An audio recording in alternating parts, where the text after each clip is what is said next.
Morning students, six class में बच्चों ये लेसन नंबर आपका 6 कल शुरू कर दिया गया था, जिसमें यहाँ तक आपको पढ़ा दिया गया है रेशम। और इस लेसन का नाम है बच्चों वस्त्रों के प्रकार, कि वस्त्र कितने प्रकार से तैयार किए जाते हैं। ये सब कल चर्चा कर ली थी। और इसके साथ साथ ये भी बता दिया गया था कि वस्त्रों को कितने प्रकार से बनाया जा सकता है। और यहाँ पहुँच गए हैं कि रेशम के वस्त्रों को कैसे बनाया जाता है।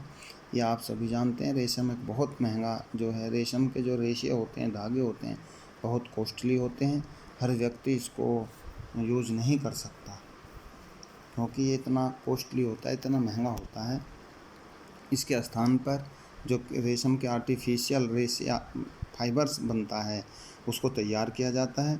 आर्टिफिशियल जो कृत्रिम धागे हैं, उनसे जो कपड़ा बनाया जाता है, उसको यूज़ किया जाता है, क्योंकि वो कुछ सस्ता पड़ता है और हर व्यक्ति उसको पहन सकता है, खरीद सकता है। तो इसके बारे में यहाँ तक चर्चा हो गई थी। अब यहाँ से शुरू करने हैं बच्चों विभिन्न प्रकार के रेशों से बने कपड़ों की जांच, कि जो विभिन्न प्रकार के रेशे हैं, चाहे वो नेचुरल हैं या प्राकृतिक हैं या बच्चों आर्टिफिशियल कृत्रिम धागों से बने हुए कपड़े हैं, तो उनकी हम जांच कैसे करें, इस बात पर आज हम चर्चा करने वाले हैं। इसको समझना है सभी बच्चों को ध्यान से। किसी दर्जी की दुकान पर जाकर विभिन्न प्रकार की कतरनें, जो दर्जी की दुकान पर कपड़े कटे हुए होते हैं, जैसे सूती कपड़े का भी वहाँ पर मिल जाएगा कतरन, ऊनी की मिल जाएगी, रेशमी, पॉलिस्टर, रेयान तथा लायलॉन आदि को इकट्ठा कर लाइए। सभी प्रकार के जो कपड़े होते हैं उनकी जो कतरनें होती हैं, और दर्जी की दुकान, टेलर की जो दुकान होती है, उन पर वे आसानी से मिल जाती हैं। इकट्ठा कर लाइए, फिर उन्हें सूक्ष्मदर्शी की सहायता से निरीक्षण कीजिए। आपको पता चल जाएगा कि सूती एवं ऊनी, रेयान और नायलॉन की अपेक्षा कम चिकने होते हैं। नायलॉन जो है इसमें सबसे चिकना होता है, और चाहे वो सूती है, ऊनी है, रेयान के हैं, ये सब कम चिकने होते हैं। तो उनको हम आसानी से अपने हाथ में लेकर के भी पहचान सकते हैं कि कौन सा कपड़ा ज़्यादा स्मूथ होता है बच्चों, और कौन सा कपड़ा कम स्मूथ होता है। तो उनके हम आराम से, उनको आसानी से उनमें अंतर किया जा सकता है, और उनको पहचान की जा सकती है कि कौन से प्रकार का कपड़ा है, उसको जांचा जा सकता है। धागे के वस्त्र बनाने की क्रियाएं, जो धागे होते हैं उनसे वस्त्र किस किस प्रकार बनाए जाते हैं।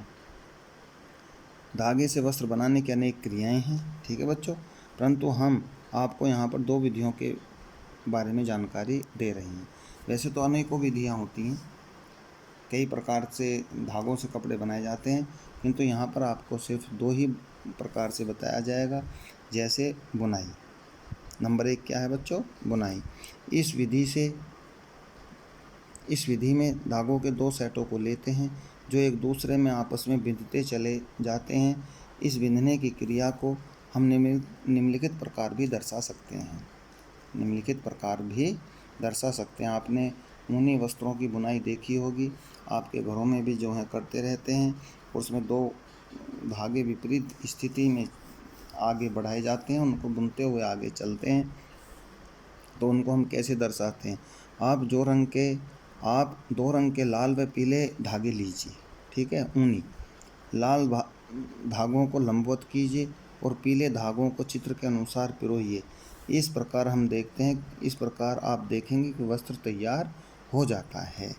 जब आप घरों में देखते हैं तो आपको जानकारी हो जाएगी कि कैसे उन धागों को आगे बढ़ाया जाता है। बुनाई 2 प्रकार की मशीनों से होती हैं बच्चों, हाथ से भी होती हैं और मशीनों के द्वारा भी बुनाई की जा सकती है। नंबर 1 है हथकरघा। फर्स्ट नंबर हथकरघा, जो हाथों के द्वारा। इसमें हाथों द्वारा धागों के 2 सेटों को बुनकर वस्त्र बुने जाते हैं। इसमें धागे बहुत पतले होते हैं। इस प्रकार वस्त्रों की बुनाई हथकरघों द्वारा की जाती है। इसको इस तरीके से भी आप समझ सकते हैं कि जिस कपड़े की बुनाई हाथों के द्वारा की जाती है, हथकरघा का मतलब हाथों से जिन कपड़ों को बुना जाता है, जिन धागों को बुना जाता है, उसको हम हथकरघा द्वारा तैयार कहते हैं कि ये कपड़ा हथकरघा के द्वारा तैयार किया जाता है। दूसरी होती है बच्चों पावर लूम, जो मशीनों के द्वारा तैयार किया हुआ कपड़ा होता है, उसको हम कैसे समझेंगे। Second number power loom. कुछ करघे बिजली द्वारा संचालित होते हैं, ये भी करघे मशीनें होती हैं, किंतु जो हाथ से मशीनें चलती हैं उनको हथकरघा बोलते हैं। जो मशीनें बिजली के द्वारा संचालित होती हैं उनको हम पावर लूम कहते हैं, और इनसे भी वस्त्र बनाए जाते हैं। ठीक है बच्चों, कुछ करघे बिजली द्वारा संचालित होते हैं, इनसे वस्त्र बनाए जा सकते हैं। चित्र में भी आप देख रहे हैं, ये तो इधर हथकरघा मशीन है, हाथों के द्वारा बुना जाता है, और ये बच्चों पावर लूम है जो बिजली के द्वारा मशीन चलाई जाती है। ठीक है बच्चों, आगे बढ़िए। सेकंड नंबर है बंधाई। एक तो बुनाई हो गया बच्चों, यहाँ पर जो धागे से वस्त्र बनाने की जो विधियाँ हैं, और धागे से वस्त्र बनाने की दो प्रकार की विधियाँ होती हैं, दो प्रकार की मशीनों के द्वारा बनाया जाता है, हथकरघा और पावर लूम। अब है सेकंड नंबर बंधाई, बुनाई और बंधाई। यह एक विशेष प्रकार की बुनाई है, इसमें एक धागे का प्रयोग किया जाता है। आपने अपनी मम्मी को स्वेटर बुनते देखा होगा, ठीक है। वह ऊन के एक धागे से स्वेटर बुनती हैं, इस प्रकार की बुनाई को बंधाई कहते हैं। ये भी स्वेटर बुनने की है, जो घरों में बुनाई की जाती है उसको हम बुनाई कहते हैं, किंतु ये वास्तव में बंधाई होती है। यह बंधाई मशीनों द्वारा भी की जा सकती है और हाथों के द्वारा भी की जा सकती है। होजरी के स्वेटर मशीनों द्वारा ही तैयार किए जाते हैं बच्चों। जो हम मार्केट में जाते हैं और बड़ी बड़ी दुकानों से सामान खरीदते हैं, ये सब मशीनों के द्वारा बुना जाता है। और घर पर जो हम बुनाई करते हैं वो आप देखते हैं कि आपके परिवार में भी कुछ ऊन के कपड़े हाथों से ही तैयार कर लिए जाते हैं, जैसे मफलर हैं, मोजे हैं, स्वेटर हैं तथा जर्सी आदि भी अधिकांश मशीनों द्वारा ही तैयार किए जाते हैं। और इस बात को आपको अवश्य ध्यान रखना है कि मशीनों के द्वारा जो बुना हुआ कपड़ा होता है उसकी अपनी एक क्वालिटी होती है, उसमें सफाई होती है, वो देखने में अच्छा लगता है। और हाथों के द्वारा जो बुने हुए कपड़े होते हैं वो इतने अट्रैक्टिव नहीं होते, इतने आकर्षित नहीं। आगे बढ़िए बच्चों। सेकंड नंबर है कृत्रिम धागे।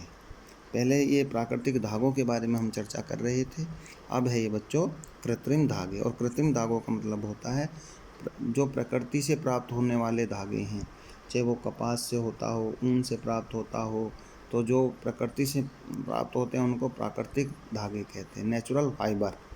और एक होते हैं कृत्रिम, उनकी नकल जो बनाई जाती है उनको हम कृत्रिम धागे कहते हैं, और ये आर्टिफिशियल फाइबर्स के नाम से भी इंग्लिश में इनको बच्चों जाना जाता है। कृत्रिम रेशे अलग अलग प्रकार के रसायन और अम्ल और पेट्रोलियम द्वारा बनाए जाते हैं, इसे सेलुलोज कहते हैं। ठीक है बच्चों, ये कुछ रसायनों के द्वारा, अम्लों के द्वारा और उसमें पेट्रोलियम द्वारा ये बनाए जाते हैं, इसे सेलुलोज कहते हैं। वर्तमान में सबसे अधिक प्रयोग होने वाला संश्लिष्ट रेशे पॉलिएस्टर, नायलॉन तथा रेयान हैं। कृत्रिम रेशे मजबूत, टिकाऊ और पहनने में सुविधाजनक होते हैं। ठीक है बच्चों, जो कृत्रिम रेशे हैं वो पॉलिएस्टर होता है, नायलॉन होता है और रेयान होता है। और कृत्रिम रेशे मजबूत भी होते हैं, टिकाऊ होते हैं और पहनने में भी अधिक सुविधाजनक होते हैं। इसमें कौन कौन से प्रकारों का सबसे अधिक प्रयोग किया जाता है, जैसे नंबर 1 नायलॉन। ये कपड़े होते हैं और रेशम की तरह चमकीले होते हैं, मजबूत होते हैं, और इनको जो समाज के अंदर बहुत ज़्यादा पसंद किया जाने वाला इस कपड़े को माना जाता है। नंबर 1 है नायलॉन। यह दूसरे सभी रेशों की तुलना में बहुत मजबूत और हल्का होता है। नायलॉन के रेशे चिकने, अंग अवशोषक और जल्दी सूखने वाले होते हैं, सूख भी ये बच्चों जल्दी जाते हैं। नायलॉन उच्च तापमान पर पिघल जाता है। यह मजबूत और न फटने वाला रेशा है, इससे बने वस्त्रों को प्रेस की आवश्यकता नहीं पड़ती और ये जल्दी सूख जाते हैं। ठीक है बच्चों, नायलॉन मुख्यतः कमीज, मोजे और अन्य वस्त्रों के निर्माण में प्रयुक्त होता है। इनकी शर्ट्स बनाई जाती हैं, सॉक्स बनाए जाते हैं और अदर्स क्लॉथ्स या अन्य दूसरे कपड़े भी के निर्माण में भी ये काम आता है नायलॉन। और ये आपने इसकी विशेषताओं के बारे में जानकारी कर ही ली है कि मजबूत होता है, अंग अवशोषक होता है, इसके रेशे बहुत चिकने होते हैं, देखने में बहुत आकर्षित होता है, जल्दी सूख जाता है और इसको पहनने में से पहले प्रेस की भी आवश्यकता नहीं होती। सेकंड नंबर है बच्चों पॉलिएस्टर। यह इतना सुदृढ़ होता है कि इस पर क्रीज नहीं बनते अगर बनती है तो सरलता से समाप्त नहीं होती। ये पॉलिस्टर की विशेषता है। यह औसतन से उच्च ताप पर पिघल सकता है। ठीक है बच्चों, यह विशेष प्रकार के भारों में बनाया जाता है।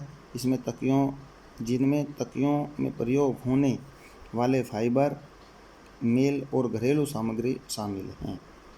इस पॉलिस्टर के धागों को कैसे बनाया जाता है ये आप समझ रहे हैं। पॉलिस्टर से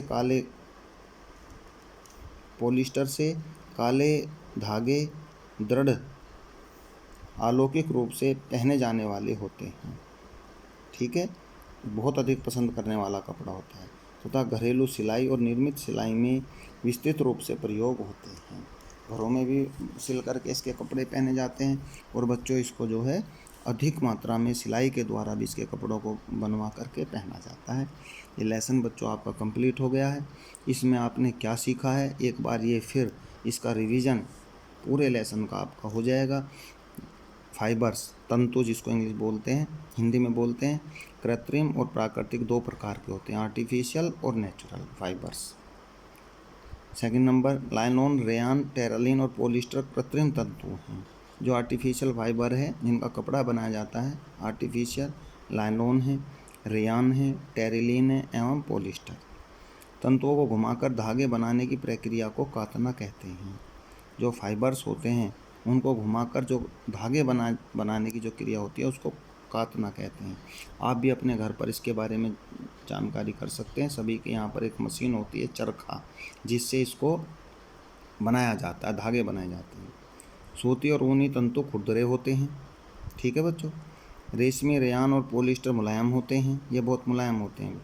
नायलॉन का धागा सूती धागों की अपेक्षा बहुत अधिक मजबूत होता है और काफ़ी समय तक पहना जाता है, चलता रहता है। नायलॉन के कपड़ों पर सूती कपड़ों की अपेक्षा इस्त्री प्रेस करने की आवश्यकता कम पड़ती है। जैसा कि आप जानते हैं सूती कपड़ों पर बहुत अधिक पड़ती है और रेशम के नायलॉन के कपड़ों पर बिल्कुल नहीं पड़ती। सूती कपड़े पसीना सोखने की अधिक क्षमता रखते हैं। जो सूती कपड़े होते हैं पसीने को अधिक मात्रा में सोख लेते हैं। सूती कपड़े गर्मियों में अधिक आरामदायक होते हैं। ये आप सभी जानते हैं। गर्मियों में सभी अधिकतर लोग कॉटन का प्रयोग करते हैं, सूती कपड़े का प्रयोग करते हैं, जिससे गर्मी में पसीना जो आता है उसको सोखने की प्रक्रिया बराबर चलती रहे, उनकी क्षमता भी सोखने की अधिक होती है। इसी के साथ आपका ये लेसन कंप्लीट हो गया है। बच्चों आप वीडियो देखें, बुक्स को पढ़ें और एक बार वीडियो और एक बार बुक पढ़ने पर आपके लेसन जो है कंप्लीट हो जाएगा। कल इसकी एक्सरसाइज और क्वेश्चन आंसर सभी के बारे में आपको वीडियो भेजी जाएगी, किंतु क्वेश्चन वगैरह करने से पहले आपको इसको पढ़ना और इसकी वीडियो देखना बेहद ज़रूरी है। Thank you.